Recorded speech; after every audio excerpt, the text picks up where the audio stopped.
Hi students, मैं Ashok study with example YouTube channel से। जैसा कि आपको पता है, हमने एनसीईआरटी ज्योग्राफी की एक सीरीज़ शुरू की थी जिसमें हम कक्षा 6 की ज्योग्राफी को पढ़ रहे थे। हमने शुरुआती के 2 चैप्टर कंप्लीट कर लिए। आज हम तीसरा चैप्टर शुरू करेंगे। तीसरा चैप्टर है पृथ्वी की गतियाँ। इसमें हम जानेंगे कि पृथ्वी कितने प्रकार की गति करती है और पृथ्वी के गति करने के कारण क्या होता है। तो चलिए शुरू करते हैं आज की अपनी ये क्लास। जैसा कि आप जानते हैं, पृथ्वी 2 प्रकार की गति करती है। पहली गति है घूर्णन गति और दूसरी गति है परिक्रमण या परिभ्रमण गति। तो घूर्णन गति क्या होती है? अगर पृथ्वी अपनी ही अक्ष पर, ये पृथ्वी है और ये इसकी अक्ष है, इसी अक्ष पर ये इस प्रकार की गति करती रहे तो इसे कहते हैं हम घूर्णन गति। यानी पृथ्वी एक ही स्थान पर स्थिर होकर घूमती रहे। जिस प्रकार आपने कभी देखा होगा, एक लट्टू घूमता है, जब आप उसे घुमाते हैं तो वो एक स्थान पर स्थिर होकर घूमता है। और दूसरी गति करती है परिक्रमण। जब पृथ्वी सूर्य के चारों तरफ चक्कर लगाती है अपनी एक निश्चित कक्षा में, तो उसे कहते हैं हम परिक्रमण या परिभ्रमण गति। जैसे समझिए, ये हमारा क्या है? सूर्य है और ये हमारी पृथ्वी है और ये पृथ्वी की एक क्या है? अक्ष है जिस पर पृथ्वी क्या कर रही है? गति कर रही है। तो इसके चारों तरफ, सूर्य के चारों तरफ गति कर रही है, तो ये हो गई परिक्रमण या परिभ्रमण गति। और ये पृथ्वी अपने इस अक्ष पर भी घूम रही है, ये हो गई पृथ्वी की घूर्णन गति। इसे घूर्णन गति कहते हैं। पृथ्वी का अक्ष एक काल्पनिक रेखा है। पृथ्वी का अक्ष क्या है?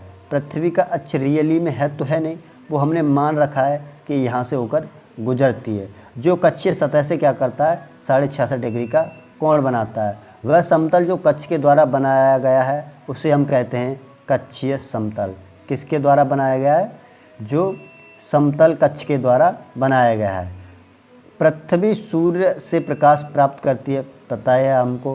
पृथ्वी का अपना प्रकाश नहीं होता, वो सूर्य से आने वाले प्रकाश से अपना आपको प्रकाशित करती है। पृथ्वी का आकार गोले के समान है, ये हम भी पढ़ चुके हैं। इसीलिए एक समय में पृथ्वी पर एक ही भाग पर रोशनी होती है और दूसरे भाग पर क्या होता है? अंधेरा होता है।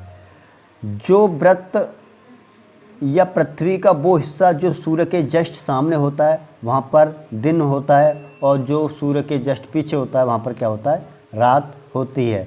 सूर्य के जिस भाग पर प्रकाश आता है उसे हम प्रदीप्त वृत्त कहते हैं, और जिस पर प्रकाश नहीं आता है उसे अप्रदीप्त वृत्त कहते हैं। जैसे मानो ये हमारी क्या है?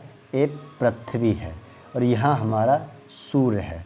ये पृथ्वी की अक्ष है और यहाँ से आने वाला प्रकाश इस पर पड़ रहा है। इस पर पड़ रहा है तो है क्या कि सामने वाले हिस्से पर प्रकाश पड़ रहा है, लेकिन इसके पीछे वाले, जस्ट पीछे जो हिस्सा है ये वाला, यहाँ पर प्रकाश नहीं पड़ रहा है, यहाँ पर अंधेरा है। तो जहाँ पर प्रकाश पड़ रहा है इसे हम प्रदीप्त वृत्त कहते हैं, और यहाँ पर प्रकाश नहीं पड़ रहा वहाँ उसे अप्रदीप्त वृत्त कहते हैं।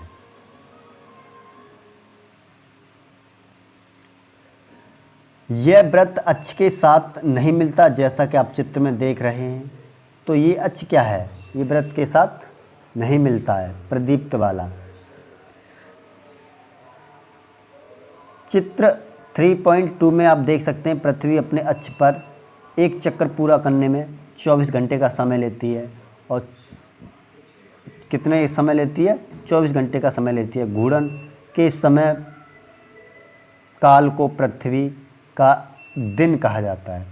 मान लो पृथ्वी 24 घंटे में एक चक्कर लगाती है, इसी एक चक्कर को हम क्या कहते हैं? पृथ्वी का एक दिन कहते हैं। और पृथ्वी की घूर्णन गति, जो पृथ्वी गति करती है अपनी अक्ष पर, वह घूर्णन गति होती है, और यह पृथ्वी की दैनिक गति होती है, क्योंकि पृथ्वी इस गति को हमेशा करती है, दिन में करती है। दैनिक यानी कि डेली करती है। आओ करके देखें, कुछ सीखें। पृथ्वी को दर्शाने के लिए हम क्या कर सकते हैं, एक गेंद ले सकते हैं। पृथ्वी को दर्शाने के लिए हम एक गेंद ले सकते हैं। सूर्य को दर्शाने के लिए एक जलती हुई मोमबत्ती ले सकते हैं। यहाँ हमने एक मोमबत्ती रख ली जो क्या कर रही है, जल रही है। और हमने इस गेंद पर एक शहर ले लिया एक्स। मान लो ये शहर यहाँ पर है और पृथ्वी की अक्ष ये है और पृथ्वी घूम रही है इस तरह से। तो अब गेंद को इस प्रकार रखें कि उसका एक्स हिस्सा क्या हो, उजीते में आए, यानी वहाँ पर प्रकाश आए। और लेकिन धीरे धीरे ये पृथ्वी को घुमाते जाएंगे, रोटेट करते जाएंगे। ये वाला हिस्सा घूमकर इधर आ जाएगा और यहाँ पर क्या हो जाएगा, अब जो शहर था एक्स वहाँ पर अंधेरा हो जाएगा और दूसरे वाले शहरों में क्या हो जाएगा, उजीता हो जाएगा। तो इस तरह से हम समझ सकते हैं। इसमें दिखाया गया है, देखो ये है पृथ्वी की एक्सिस ये वाली, और यहाँ पर पृथ्वी रोटेट कर रही है इस तरह से।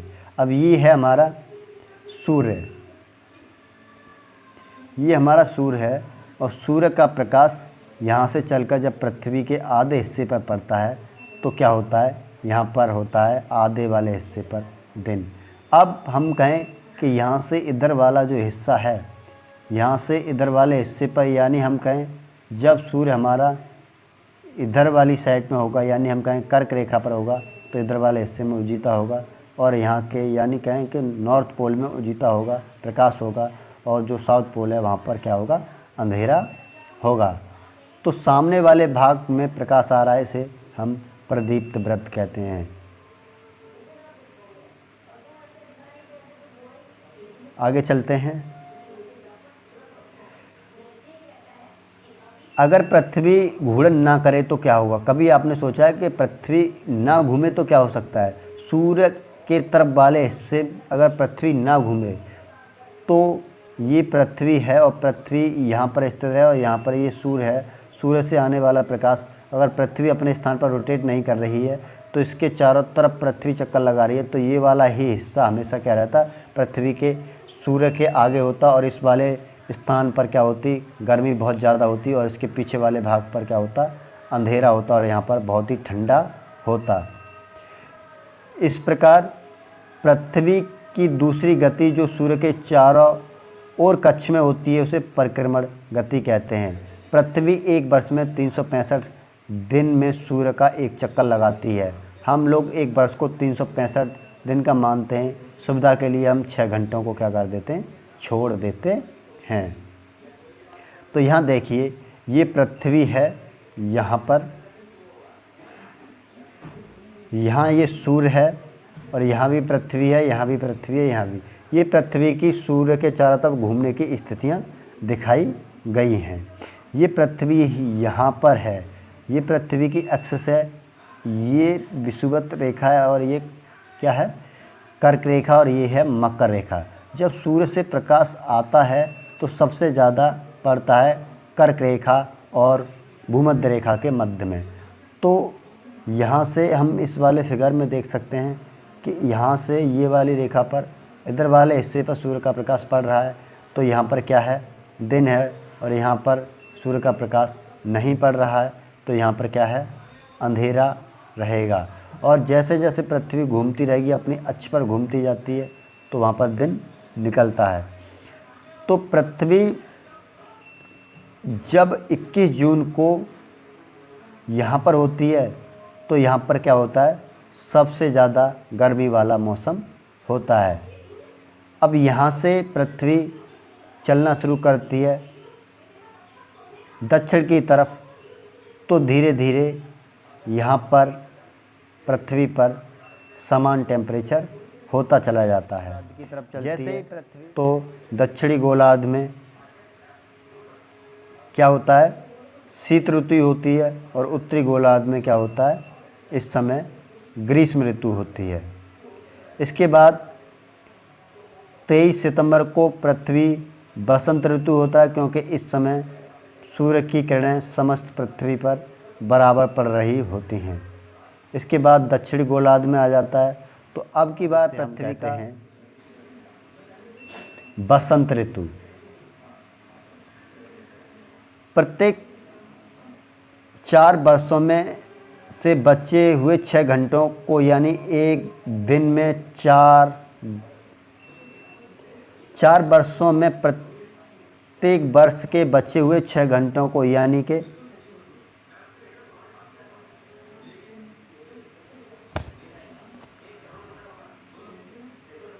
प्रत्येक बचे हुए 6 घंटे मिलाकर यानी एक दिन 24 घंटे के बराबर होता है। इसके अतिरिक्त दिन को फरवरी के महीने में जोड़ दिया जाता है। इस प्रकार चौथे वर्ष फरवरी का महीना 28 के बदले 29 का हो जाता है और इस वर्ष में 365 दिन नहीं होकर 366 दिन होते हैं और इस वर्ष को लीप वर्ष कहा जाता है। अब आप ज्ञात कर सकते हैं कि अगला लीप वर्ष कब आएगा।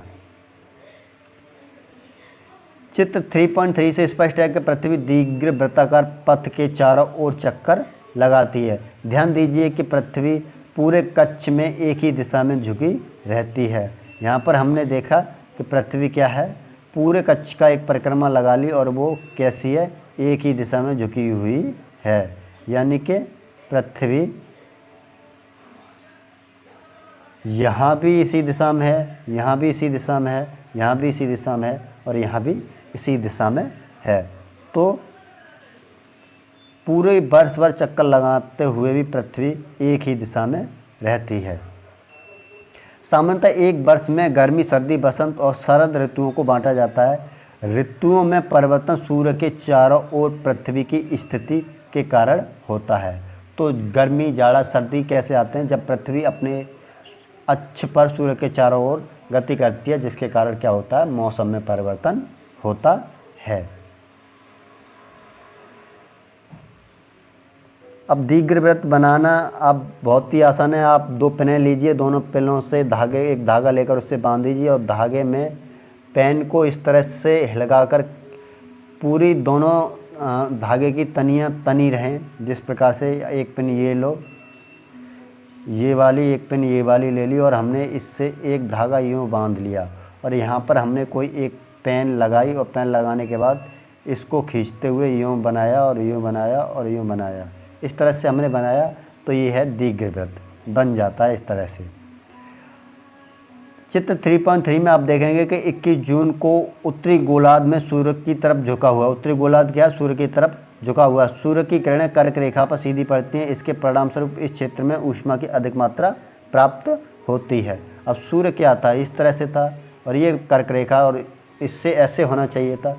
तो इस वाले में ये वाला जो है उत्तरी गोलार्ध, यहाँ पर क्या है, अब की बार गर्मी अधिक मात्रा में पड़ रही है और ध्रुवों के पास वाले क्षेत्रों में कम ऊष्मा प्राप्त होती है। ये वाला क्षेत्र भी क्या है, फिर भी दूर है, तो यहाँ पर क्या है, कम ऊष्मा प्राप्त होती है क्योंकि वहाँ सूर्य की किरणें तिरछी पड़ती हैं। उत्तरी ध्रुव सूर्य की तरफ झुका है तथा उत्तरी ध्रुव रेखा के बाद वाले भाग में लगभग 6 महीने तक लगातार दिन बना रहता है। जैसे मानो ये पृथ्वी है, ये इसकी अक्ष है और ये भूमध्य रेखा, पृथ्वी यूँ ना होकर यूँ है, तो यहाँ से अगर कोई सूर्य की प्रकाश की किरण यहाँ तो सीधी पड़ रही है, लेकिन होगा क्या, यहाँ जाने में ये थोड़ी तिरछी हो जा रही है, जिसके कारण यहाँ पर यहाँ से 66.5 से ऊपर वाले हिस्से में 6 महीने के लिए लगातार क्या रहेगा, दिन रहेगा। इसी प्रकार से यहाँ की बात करें तो यहाँ तक तो सूर्य का प्रकाश रहेगा, लेकिन यहाँ से जो 66.5 डिग्री रेखा है वहाँ से इधर वाले हिस्से में क्या रहेगा, 6 महीने के लिए रात रहेगी। उत्तरी ध्रुव रेखा के बाद वाले भाग में 6 महीने का दिन लगातार रहता है। चूँकि उत्तरी गोलार्ध के बहुत बड़े भाग में सूर्य की रोशनी प्राप्त होती है, इसलिए विषुवत वृत्त के उत्तरी भाग में गर्मी का मौसम रहता है। 21 जून को इस क्षेत्र में सबसे बड़ा लंबा दिन होता है। उत्तरी गोलार्ध में 21 जून को सबसे बड़ा दिन होता है और सबसे छोटी रात होती है। पृथ्वी की इस अवस्था को उत्तर अयानात कहते हैं। जब दिन सबसे ज़्यादा बड़ा हो, रात सबसे ज़्यादा छोटी हो, उसे हम कहते हैं उत्तर अयानात, क्योंकि इस दिन से सूर्य उत्तर दिशा की ओर उत्तरायण हो जाता है। 22 दिसंबर को दक्षिण ध्रुव से सूर्य की ओर झुके होने के कारण मकर रेखा पर सूर्य की किरणें सबसे ज़्यादा सीधी पड़ती हैं। क्योंकि सूर्य की किरणें मकर रेखा पर लंबा पड़ती हैं, इसलिए दक्षिणी गोलार्ध में बहुत बड़े भाग में प्रकाश प्राप्त होता है। इसलिए दक्षिणी गोलार्ध के में लंबे दिन तथा छोटी रातों वाली ग्रीष्म ऋतु होती है। अब देखो होता क्या है, अब के बार ये पृथ्वी है और पृथ्वी तो हमेशा ऐसे ही झुकी है अपने अक्ष पर, तो ये इसकी विषुवत रेखा। अब की बार सूर्य है यहाँ पर इधर की साइड में, और सूर्य का प्रकाश हो क्या रहा है कि ये वाली है मकर रेखा, ये वाली है कर्क रेखा। तो अब की बार सूर्य का प्रकाश कर्क रेखा पर सबसे ज़्यादा पड़ रहा है, लेकिन मकर रेखा पर सबसे ज़्यादा पड़ रहा है और कर्क रेखा पर कम पड़ रहा है। तो यहाँ से क्या होगा, सर्दी का मौसम होगा और यहाँ पर क्या रहेगा, गर्मी का। अब की बार जो है साउथ पोल में 6 महीने का दिन रहेगा और अब की बार नॉर्थ पोल पर 6 महीने की क्या रहेगी, रात रहेगी। क्योंकि अब की बार सूर्य कहाँ पर आ गया है, दक्षिणी गोलार्ध की तरफ शिफ्ट हो गया, यानी कि हम कहें कि मकर रेखा की तरफ आ गया है। क्योंकि सूर्य की किरणें मकर रेखा पर लंबवत पड़ती हैं, इसीलिए दक्षिणी गोलार्ध के बहुत बड़े भाग में प्रकाश प्राप्त होता है। इसलिए दक्षिणी गोलार्ध में लंबे दिन तथा छोटी रातों वाली ग्रीष्म ऋतु होती है। तो होता क्या, दक्षिण गोलार्ध में हमारे यहाँ पर क्या होता है कि जैसे उत्तरी गोलार्ध की बात करें तो यहाँ पर हमारे यहाँ पर जो गर्मी का मौसम है उसमें गर्मी के मौसम में दिन कैसे होते हैं, बड़े होते हैं। अगर इसी की अपेक्षा हम बात करें दक्षिण गोलार्ध की, तो वहाँ पर क्या होता है कि जो गर्मी के दिन होते हैं वो काफ़ी छोटे होते हैं और जो जाड़े के दिन होते हैं वो बड़े होते हैं। पृथ्वी की इस अवस्था को दक्षिण अयानात कहा जाता है। ऑस्ट्रेलिया में ग्रीष्म ऋतु में क्रिसमस मनाया जाता है। हमारे यहाँ पर 25 दिसंबर को क्रिसमस मनाया जाता है, तो जाड़े का मौसम होता है। वहीं ऑस्ट्रेलिया की तरफ अगर क्रिसमस मनाया जाता है तो वहाँ पर 25 तारीख को क्या होता है, 25 दिसंबर को गर्मी का मौसम होता है। 21 मार्च और 23 सितंबर के बीच सूर्य की किरणें विषुवत वृत्त पर सीधी पड़ती हैं। इस अवस्था में वहाँ कोई भी ध्रुव सूर्य की ओर झुका नहीं होता है, इसलिए पूरी पृथ्वी पर दिन रात बराबर होते हैं, इसलिए इसे विषुवत कहा जाता है। 23 सितंबर को उत्तरी गोलार्ध में शरद ऋतु होती है, जबकि दक्षिणी गोलार्ध में बसंत ऋतु होती है। 21 मार्च को स्थिति इसके विपरीत है, जबकि उत्तरी गोलार्ध में बसंत ऋतु और दक्षिणी गोलार्ध में शरद ऋतु हो जाती है। इस प्रकार स्पष्ट है कि पृथ्वी के घूर्णन और परिक्रमण के कारण दिन और रात तथा ऋतुएं बदलती हैं। तो हमने जाना कि पृथ्वी की गतियों के कारण क्या क्या होता है। पृथ्वी अगर अपनी अक्ष पर ना घूम रही होती तो दिन रातों का परिवर्तन नहीं होता, और पृथ्वी अपनी अक्ष पर ना घूमती तो पृथ्वी के एक ही हिस्से में क्या होता, गर्मी होती और एक हिस्से में बहुत ज़्यादा ठंड होती। और पृथ्वी अपनी अक्ष पर ना घूम रही होती तो अगर गर्मी का मौसम है तो गर्मी का ही रहता, अगर वहाँ वर्षा का मौसम होता तो वर्षा का ही मौसम रहता। इस तरह से हमने जाना कि पृथ्वी की अपनी गति के कारण क्या क्या होता है। So thank you. अगर हमारा वीडियो अच्छा लगा तो लाइक करें, अपने दोस्तों में शेयर करें और बेल के आइकॉन को प्रेस करके हमारे चैनल को सब्सक्राइब करें, क्योंकि हम इसी तरह की और कक्षाओं में अदर विषयों को भी लेकर आएंगे जिनके बारे में आप और विस्तार से जान सकेंगे। सो थैंक यू, धन्यवाद।